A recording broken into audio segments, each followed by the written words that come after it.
particularmente en Entre Ríos, que los lotes son muy variables. Muy variables significa que el rendimiento del cultivo no es el mismo.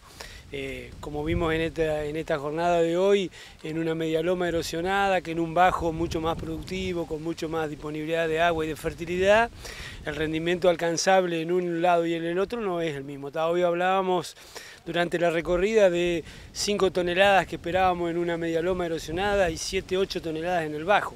Entonces significa que no podemos invertir la misma cantidad de recursos y de insumos. Estamos hablando de semillas y fertilizantes, dos insumos caros, en un ambiente que, de manera igual para un ambiente que esperamos 5 o 8 toneladas en extremo. Es decir, debemos ajustar las prácticas agronómicas a esa variabilidad que empezamos a conocer. Y las empezamos a conocer particularmente desde que empezamos a tener un poco más de precisión en las máquinas, que pudimos la disponibilidad del mapeo de rendimiento. Sin que sea una condición, hoy podemos tener otras herramientas también que nos indican. Simplemente la experiencia del que va arriba de la máquina trillando te dice, che, esta parte del lote siempre rinde más que aquella y demás. Uno puede echar mano a esa experiencia propia del que produce o a la tecnología. Pero la idea es que si yo tengo ambientes que varían, no puedo gastar la misma plata. Y entonces ajusto la densidad, ajusto la fertilización a esos cambios. Donde me rinde más, puedo poner más semilla, puedo poner más fertilizante. Donde me rinde menos, puedo ahorrar semilla, puedo ahorrar fertilizante. Y en eso consiste un poco la agricultura por ambiente.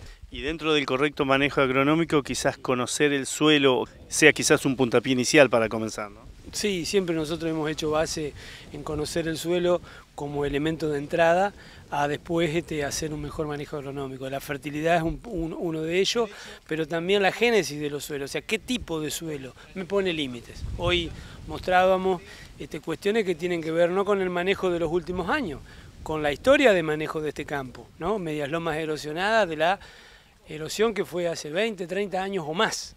Entonces que hoy este campo está terraceado, si el proceso está controlado, pero lo que ocurrió antes no. Entonces revertir esos procesos a veces se puede, otras veces son permanentes. Como veíamos, si uno tiene un suelo decapitado, eso no lo recupera. Tiene que convivir con eso y eso es un ambiente menos productivo. Entonces lo tengo que poder reconocer, ubicarlo, dónde está, mapearlo y después ajustar la agronomía, esto que decíamos, las prácticas de manejo de los cultivos, a ese tipo de variación. Y el manejo de densidad quizás pueda llegar a ser, a ver si me equivoco o no, la variable más importante porque de ello va a desprender o no un montón de otras cosas, ¿no? Sí, es una de las variables de entrada y lo que impacta muy fuertemente en los costos de los cultivos. Estamos hablando que la semilla representa uno de los insumos principales en términos de costos, quizá ahí está, depende del manejo, muy en competencia con la cantidad de fertilizantes, o sea, los dos insumos más importantes en el cultivo de maíz, estamos hablando. Entonces, moverme 20-30% alrededor del promedio, produce cambios significativos en la renta, ¿no?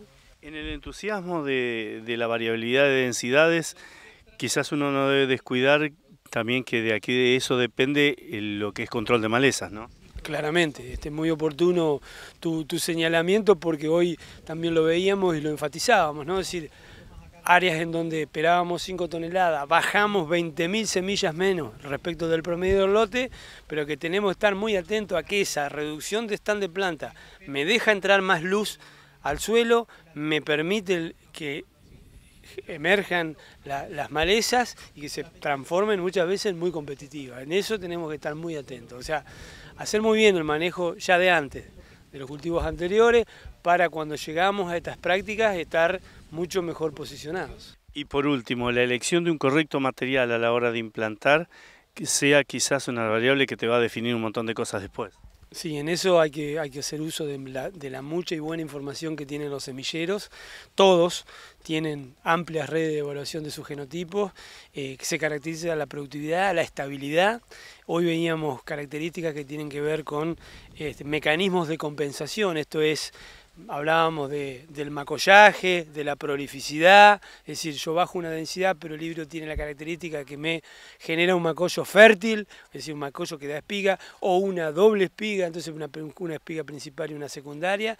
Eso ante los ajustes me da flexibilidad, porque uno estima el rinde previo a la siembra, pero no define el clima que le va a tocar transcurrir al cultivo. Y ese clima, si es lo esperado, vamos bien, pero si me cambia o a favor o con una expectativa más favorable o menos favorable, ahí tengo que tener mecanismos de compensación que el híbrido los debe tener intrínsecamente. Y en eso tenemos que usar la información que nos aportan los semilleros.